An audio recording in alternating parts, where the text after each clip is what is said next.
Welcome to Introduction to QuickBooks, presented by Sharper Training Solutions. You can visit our website by going to stsico.com, and you can email us with any questions you have at info@stsico.com. If you're looking for today's material, you can visit us at stsico.com/books. Last time we spoke about what is QuickBooks.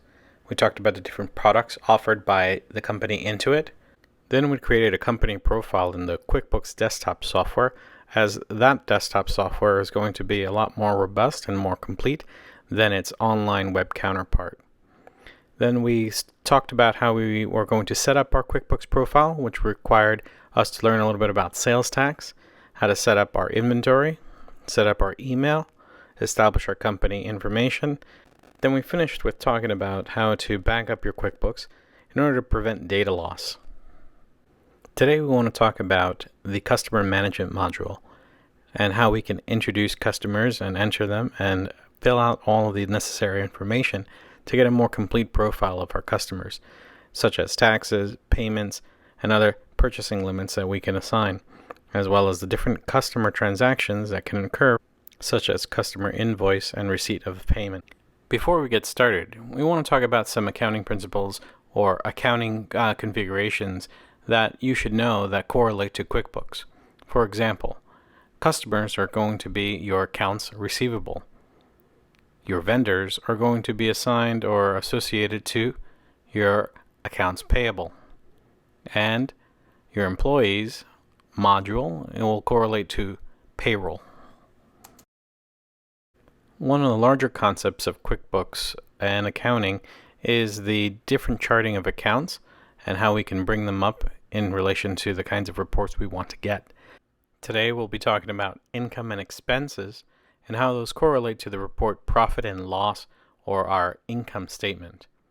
This is important because it analyzes profits and or loss over a specific time range, whether that's monthly, quarterly, or yearly.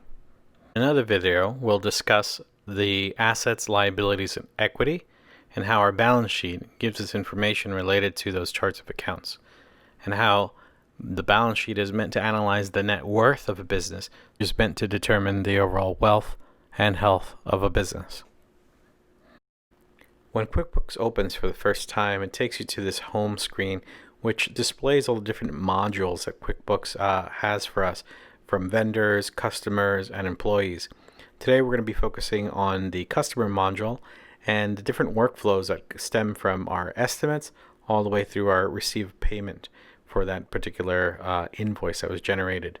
But those modules do lead into our potential banking, which allows us to record or deposit from that receipt of payment. Today we won't be talking about the estimates, simply because that does not get recorded into our actual financials. It is more of a record for you to keep track of any quotes that you make. But once they are converted into an invoice, they do begin to track as part of your accounts payable. Okay, let's get into the customer module. Here on the left-hand side, you'll see a list of all of your customers, as well as any jobs that you have for that specific customer. And if we click on a particular customer, you'll see on the right the details that you've filled out. That includes the address, phone number, emails, all those kinds of details.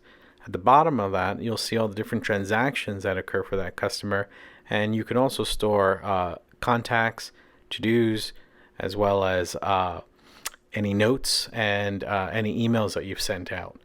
Now, the customer also has areas for you to attach documentation. If you have a particular contract with them, or if they send you any information that's relevant and exclusive to the customer, that would be a good place to put it at by clicking on that little paper clip on the top. Now, there are varied transactions for each customer. The transactions stem from our invoice. You can see here we have estimates, invoices, statement charges. We also have sales receipts, recorded payments, as well as any kinds of returns or kind of credits that you give your customer will also be listed here. Okay, let's start by creating a new customer. And this screen here, you'll see that we can enter the customer's name the way we would like to see it in our customer list. Then we can move on to entering the customer's name formally. Now, I say formally because this is what's used on their record, on the invoice, on any other kinds of paperwork that pertain to the customer. While at the top, the customer name, that's only in the QuickBooks system. So you can have a nickname at the top, for example, but the entry at the bottom is the official record for that customer. Okay, now for email, I just want to mention here that if you need to add additional emails, you can do so by putting a little semicolon, and then that will allow you to enter more than one email. But there's also a CC field that would be a carbon copy, allows you to send an invoice, maybe copy to an administrator, maybe not the particular owner, like that might be the main email. Now, in terms of entering an address, when you press a little pencil there, you can add your address, your city, state, etc. But the key here is to transfer that over into a shipping address. So after you've entered in the city and state and zip code and all the other information, now the country and region, that's optional. It really depends if you do foreign kinds of transactions or have foreign customers.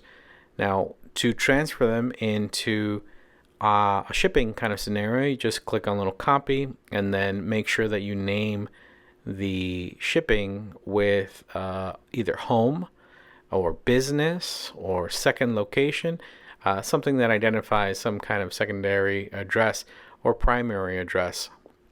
Okay, and this example here, we're trying to show you how we can add a second entry for work. And now you can only have one address as the primary. So the first one is usually the default, but you can see down here in a little checkbox, there's you can check off default shipping address in order to assign one or the other. But the first one we entered was the home, which is where we are billing to, and that is our default address. The next tab there, payment settings, allows us to enter account. That's completely optional for you, but that's easy to create. Sometimes just a simple date and a number associated to it will allow you to keep track of it through accounts. How many accounts were made on a particular day. When we go to credit limit, this allows you to kind of put caps on a customer. If you don't want to do that, that's fine. This is particularly important if they become delinquent in payments. You can set up caps so that they cannot set up future payments, purchase future items without bringing down the balance. Okay. Now, the item that has to do with membership, not membership, but price items, right?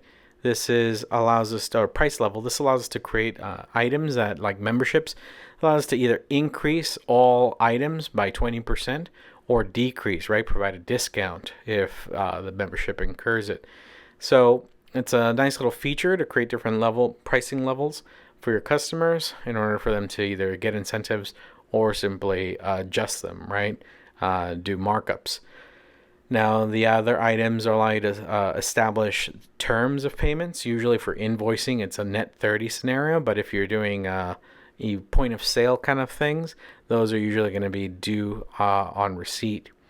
Preferred method of communication is usually by default set to email, but you can change it to mail if that's the primary way the customer would like to receive their email. Now, in terms of credit card information, you can store it here, but you should know that you should start becoming or be aware of becoming PCI compliant. If you want QuickBooks to establish online payments, you'll need to establish an account with the company Intuit and start receiving payments using their payment system, very similar to a PayPal. You'll see there that you can choose pay as you go, and it has very comparable terms to like a PayPal. Once you do register and sign up for that, you'll be able to send links to your customers and so that they can pay right online once you send them an email with the attached links. But I'm not going to establish that here. Let's move on to the next one. Now, sales tax, in the last video, we saw how we established or set up our sales tax already. So you can see I already have a few items on here. And you can set up whether this customer is taxable or whether they are tax exempt. And this is important because Whether you choose to collect tax or not, right? It's up to you, right? But almost all products are taxable, all tangible goods, and therefore you should be establishing that for all customers, unless they provide you with documentation that they are exempt from sales tax. And on there, you'll see that I'm creating a new one, a new sales tax item. If you need one on the fly, if you don't have one particularly set up, here I'm establishing one for Massachusetts. My previous ones were for New York. And remember, sales tax from the last video, it should be wherever you have a presence, okay, physical presence. So if I don't have a satellite office in Massachusetts, I may not be required to collect sales tax, okay? Now, the next item there, additional info, is a way for us to keep track of where that customer came from. So we can set up, let's say, from advertisement, and then set up that we got it from like a Facebook ad that we set up. So that's a nice way to track the kinds of places that you're getting these customers. And then the other area there, you'll see is the custom fields, which allow us to really drill down on our customer. So for example, if we want to send a gift to the customer for purchasing X amount of items, right, reaching a sales threshold, I might want to know whether they're allergic to maybe peanuts, so I don't particularly kill my customer, or maybe just add some things that may be a nice touch to maybe some of the gifts that you do related to color or certain items or flowers that they may like, right? So those kinds of additional details can be saved as custom fields here in your QuickBooks. The last item there, jobs info, that one there is for when you're establishing contracts, and you can set up jobs, or they will be probably better set up if you create a sub item for that customer, right? The sub items allow you to keep differentiation maybe between the different sub accounts for that customer and the different jobs that are related to it. But oftentimes these are contractual kinds of items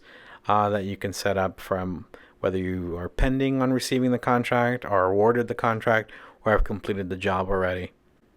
Okay, so let's do that for this customer. Let's create a extra sub account. So we can do that by going to new customer and jobs and choosing jobs. And what will happen is this customer now, you can assign, let's say maybe it's a landscaping business and you have two different addresses where you work, right? Where landscaping is taking place for that one customer. And so you can set up sub jobs, sub items that all pertain to that scope of work. So here you can, a lot of that stuff will already be pre-filled out. All you have to do is go to the job title or job info area and kind of fill out the kind of contract that you've assigned or received for that customer. If you don't want to do a job, particularly if the addresses are different, you can create a new customer and make it a sub of the primary customer. You can see there, you can simply do that by just indenting, right, dragging in and kind of making it into a sub item. But it should do it automatically if you immediately click on that. So let's review some of our essential tasks in the customer center, and then we'll also review some in our vendor center. Now the customer center would be the area where essentially all of the money comes in, right? All the sales and that you're generating through invoicing and so on and so forth. While the vendor center is more for money leaving your business. This includes expenses that you have, maybe people that you pay, entities that you're liable for, like the governing body for sales tax, or maybe a 1099. So the Customer Center module is a way to manage all of your customers and display a list of all of those customers, as well as any sub-accounts that may be associated to them. I gave an example earlier about a landscaping company and their potential different homes that you could be doing landscape for. And so that is a way to kind of break up different budgeting accounts and different balances for that. Now each customer will also have associated invoices, estimates, right? Statement charges, sales receipts, recorded payments, or credit memos, and refunds. So adding a new customer, you'll click on the button at the top, New Customer or Job, and fill out all the related information related to that customer. Again, the more detailed you are, the better it will be for you to be able to track that customer. Okay, so that ends today's presentation about Introduction to QuickBooks Part II, the Customer Center, the Customer Module. Don't forget to check out our website at stsico.com or email us at info@stsico.com or download our material information at stsico.com/books.